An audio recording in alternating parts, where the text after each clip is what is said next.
Bonsoir à tous et bienvenue à cette édition du journal à la une de l'actualité. Un train voyageur a totalisé 2 mois sur les tronçons comprises entre la ville de Lubumbashi à celle d'Ekindu. La population lance un appel au secours pour qu'une solution soit trouvée. En France, commémoration de la prise de la Bastille ce 14 juillet 2013, un grand défilé a été organisé à la place de la Concorde en présence de François Hollande et les premiers ministres français.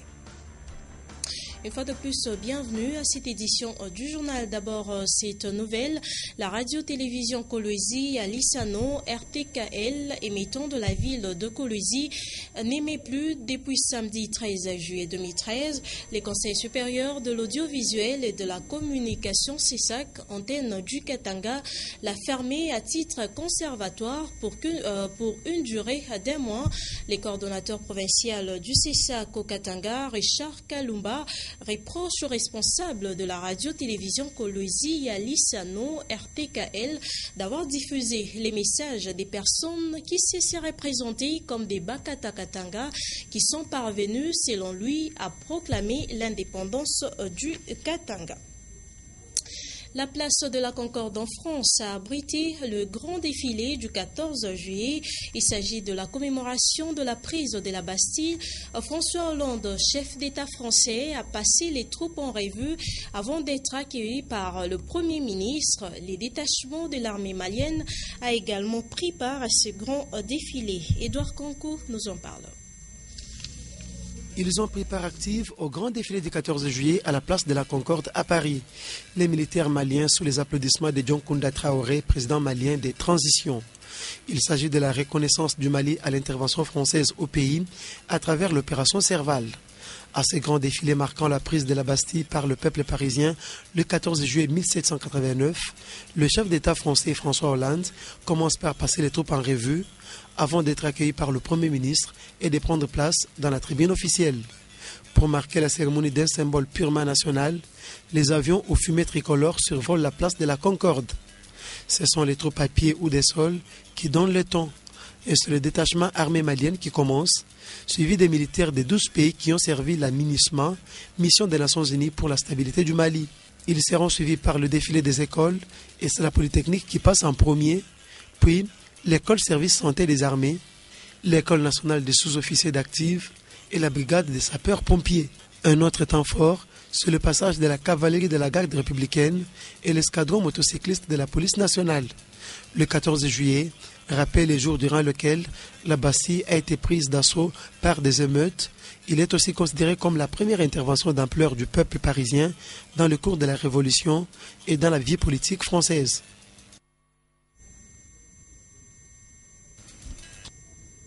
Et les ponts Lukuga dans la ville de Kalemi se dégradent au jour le jour. Pour ceux qui les fréquentent, il n'y a aucun entretien de la part des décideurs et des planches qui constituent des marchepieds des fortunes disparaissent une à une et la traversée n'est pas aisée, surtout pour les motards et les automobiles. Léon Magloire Monga était sur place et nous aurons cet élément de reportage. Long d'environ 80 mètres et jeté depuis peu avant l'époque coloniale, le pont Lukuga, reliant les deux rives de la ville de Kalemi, se trouve de nos jours dans un état de détérioration grave. En lieu et place des marchepieds placés en son temps par l'ingénieur constructeur, se trouvent de nos jours des planches fragiles. Et le lit de la rivière Lukuga, qui tire sa source dans le lac Tanganyika, est visible lors de la traversée. Des piliers principaux qui soutiennent ce pont sont usés par le temps et bougent lorsqu'il s'agit des engins lourds qui le fréquentent. Tandis que des projecteurs qui y étaient installés pour l'éclairage aux petites heures du soir ont carrément été emportés. Les usagers, ou mieux les Kalémiards, attendent depuis de longues années le début du grand projet de réhabilitation de ce pont d'une importance capitale. Il arrive maintenant que les véhicules mettent 40 minutes à ce niveau. Il faudra qu'on fasse 2 ponts afin de faciliter le passage. Nous voulons le développement au Congo parce qu'il y a beaucoup d'argent dans notre pays. Qu'on nous arrange ce pont.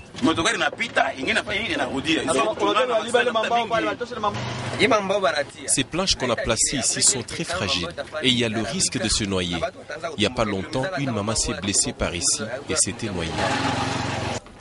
Il convient aussi de relever que le passage sur ce pont pour les motos et les véhicules se fait à sens unique, d'où la présence permanente de part et d'autre des agents PSR qui régulent la circulation à cet endroit. Tandis que pour les piétons, la traversée est assez aisée. Bien qu'en traversant, l'on sait apercevoir à une hauteur de plus ou moins 10 mètres, à partir d'une espèce de tamis, l'eau de la Lukuga. Et cela ne fait pas moins peur, surtout quand le piéton en est à sa première expérience. Depuis maintenant plusieurs années, il n'est pas aisé de voyager par train. Par exemple, pour couvrir la distance qui sépare Lubumbashi au Katanga à la ville de Kindu dans les Maniema, il faut user de sa patience. Nos reporters ont rencontré à Kabalo la semaine dernière un train ayant déjà totalisé presque 2 mois et les cris des voyageurs sont poussés presque dans les déserts. Une fois de plus, Léon Magloire Monga pour le reportage. C'était il y a presque 2 mois que ce train dénommé Palme d'Or a quitté la gare centrale de Lubumbashi pour faire un aller-retour avec comme destination aller la gare de Kindu. Sur le chemin de retour, ces voyageurs ont été abandonnés ici à la gare de Kabalo, à environ 900 km dans le nord de Lubumbashi. Sur place, les conditions hygiéniques ne sont pas réunies, pas de toilettes viables et nombreux des voyageurs se retrouvent ruinés et certains pratiquent carrément le petit commerce pour survivre en attendant la délivrance par les autorités de la SNCC. Hommes et femmes, certains avec des bébés dans leurs bras, après avoir perdu de l'argent et leur temps, n'ont que leur bouche pour se plaindre. Le 4 mai, depuis le 4 mai, tu as fait 22 jours. C'est depuis le 4 mai qu'on a quitté Lubumbashi pour Kindu où on a fait un mois de grève. Ici à Kabalo, on a 1 semaine. On ne sait quand est-ce qu'on pourra quitter ici. La nouvelle locomotive qu'on attend doit tirer la marchandise. On ne sait pas quand est-ce qu'on va atteindre Lubumbashi.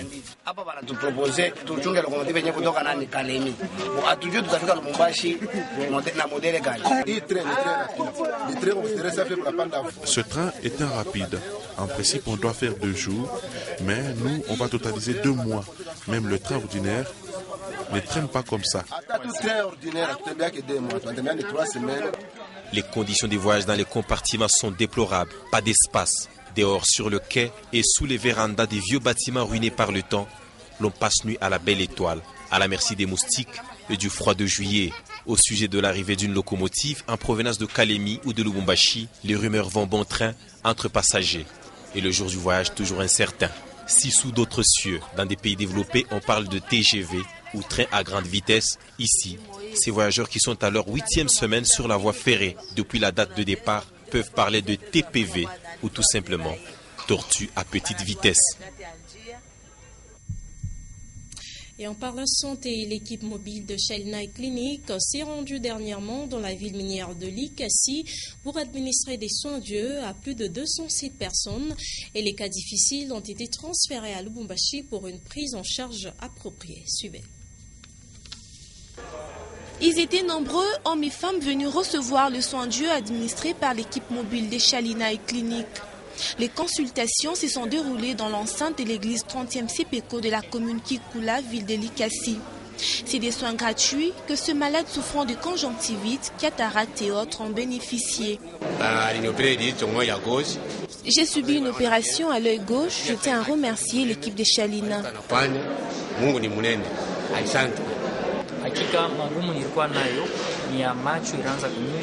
J'avais des problèmes d'yeux, je ne pouvais même pas lire. Shalina m'a transféré ici à Lubumbashi et maintenant ça va mieux. Je dis merci à Shalina.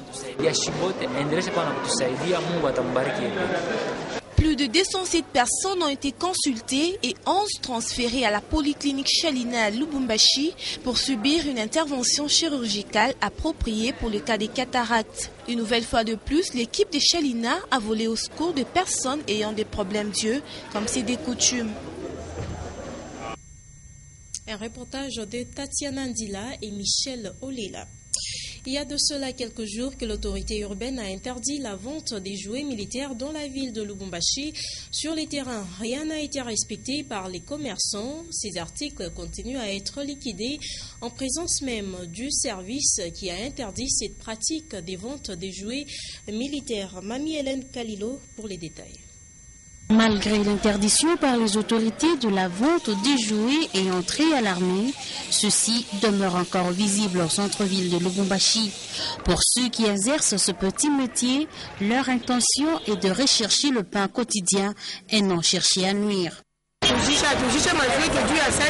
Nous ne vendons pas pour un mauvais sens, nous avons acheté le soldat pour le revendre par la suite et c'est pour gagner quelque chose à manger et non dans le sens que pense.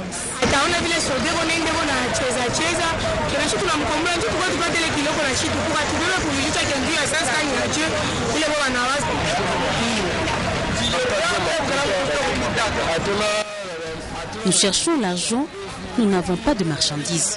Je le fais pour gagner quelque chose. Certains tenanciers des magasins n'ont pas voulu expliquer pourquoi ils continuent de vendre cette catégorie de jouets, or ils les détiennent encore comme marchandises.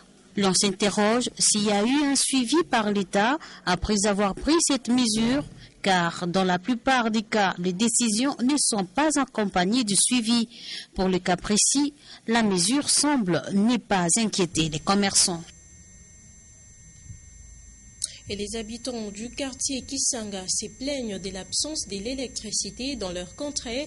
Pourtant, ils ont déjà une cabine et un transformateur. Juste quelques mètres des câbles électriques manquent pour qu'ils soient desservis en électricité. Suivez. Pour 3900 mètres seulement de câbles électriques, Kisanga Plateau, ce quartier de la commune annexe, ne sait pas voir ses habitants être desservis en énergie électrique. Et c'est depuis plusieurs années que cette situation est vécue, bien que ces populations aient, sur leur propre initiative, matérialisé depuis novembre 2012 la construction de la nouvelle cabine, dite cabine du soleil. Les efforts de cette prise en charge s'avèrent vains à ce jour, vu que par manque de ces 3900 mètres de câbles électriques, la cabine n'est toujours pas connectée au réseau de la SNEL, Société nationale d'électricité, et par conséquent, les administrés de cette partie ne sont pas alimentés ou fournis en cette denrée, ce qui leur cause préjudice. Nous avons longtemps vécu dans l'obscurité et dans l'insécurité totale. Il y a beaucoup de cas d'insécurité qui se passaient ici, chez nous. C'est pourquoi nous appelons, nous demandons à l'autorité de s'intéresser à nous. À peu près 4 ans. Exactement 4 ans que nous avons payé ce transformateur. Nous avons juste besoin des câbles électriques pour que nous soyons alimentés en énergie électrique.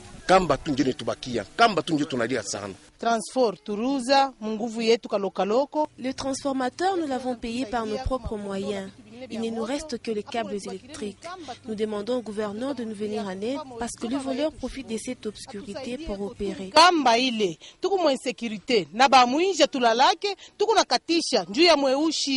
Les poteaux électriques sont implantés. Juste la connexion à la moyenne tension qui manque fait que même les écoles du coin qui veulent répondre ou se ranger dans la mondialisation et les nouvelles technologies de l'information et communication en paient les prix. Nous avons des machines ici que nous ne savons pas exploiter, dont les enfants ne savent pas bien pratiquer, faire des pratiques en informatique à cause du courant. Le courant nous fait vraiment défaut.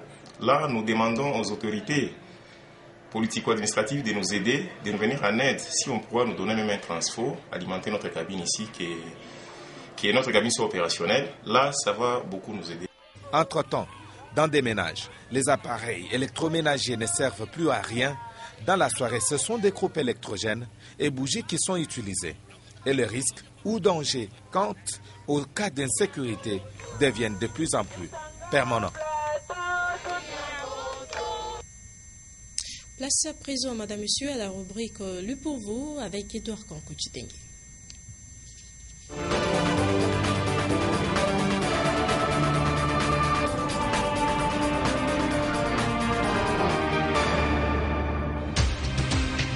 Bienvenue mesdames et messieurs à ce nouveau numéro de Lu pour vous. Il s'agit de l'actualité traitée par nos confrères de la presse écrite. À la manchette, La République titre, se contredisant continuellement dans sa marche et sa démarche politique, Caméré a un sérieux problème d'orientation et de fixation. Dans son adresse du 6 juillet 2013 au conclave de l'opposition, le président national de l'UNC a fait exprès de réduire à un règlement des comptes la réplique du professeur Mbata à l'ouvrage du professeur Bouchab sur la révision constitutionnelle. Il est resté muet sur l'objectif réel du dialogue politique et n'a dit mot de la légitimité des institutions issues des élections de 2011. Rejetant toute perspective d'une nouvelle transition, il a donné l'impression de ne pas prendre conscience du fait qu'il place le dialogue dans l'alternative de la déchéance du régime en place à défaut de son maintien. Le bi-hebdomadaire du Katanga, Quiproquo, revient sur le même sujet et mentionne « Concertation du dialogue national, il n'y a pas de raison de ne pas y croire », rassure le ministre Mende. Aux confrères de poursuivre, le Congo n'appartient ni à la majorité ni à l'opposition. Ce pays est le bien commun de son peuple, affirme le ministre de la Communication et porte-parole du gouvernement. La République revient sur l'actualité au Katanga et titre à la une « Katanga, coopération Afrique du Sud, RDC ». Des nouvelles machines de pompage pour la régie des eaux. La province sud-africaine de Gauteng vient de doter la régie des eaux du Katanga de 4 nouvelles motopompes pour le remplacement des anciennes devenues vétustes. Cette nouvelle acquisition est le fruit de la coopération agissante entre les deux provinces à travers leurs gouvernements respectifs. Faisant allusion à la nouvelle commission électorale nationale indépendante, toujours la République, on peut lire « Les partenaires affirment leur soutien à la nouvelle CNI ». Le comité de partenariat à la Commission électorale nationale indépendante, CNI, a affirmé mercredi 10 juillet son soutien dans l'organisation des élections provinciales et locales en République démocratique du Congo. Cet organe a affirmé son engagement au cours de la réunion tenue à Kinshasa pour identifier les défis et définir les priorités de l'institution électorale. Situation sécuritaire à l'est de la RDC, l'ultimatum des FARDC au milicier Maïmaï Yakutumba. Le commandant du 104e régiment FARDC à Baraka a lancé un ultimatum de 48 heures aux miliciens Maïmaï du groupe Yakutumba pour arrêter les déploiements qui ne rentrent pas dans les cadres des conventions entre ces groupes armés et l'armée et quitter ces nouvelles positions. Il a observé que ce déploiement s'est observé depuis le 30 juin dernier dans les localités de Katenga. Ainsi donc s'achève ce numéro de Lu pour vous. Merci et à la prochaine. C'est également la fin de cette édition du journal. Le rappel de titre. Un train voyageur a totalisé 2 mois sur les tronçons comprises entre la ville de Lubumbashi à celle d'Ekindu. La population lance un appel au secours pour qu'une solution soit trouvée. En France, commémoration de la prise de la Bastille ce 14 juillet 2013, un grand défilé a été organisé à la place de la Concorde en présence de François Hollande et le Premier ministre français.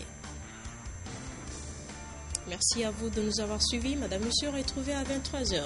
Sandra Omba pour la suite de l'actualité. Moi, je reviens très prochainement sur les antennes de Nyota Télévision.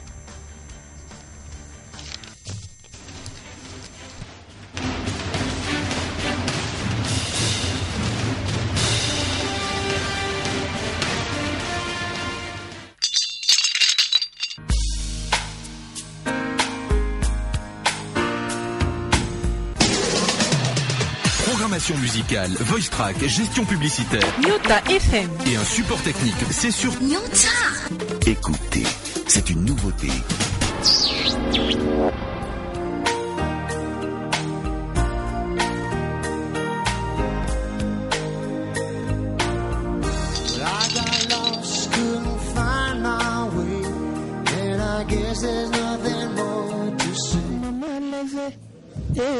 Trois fois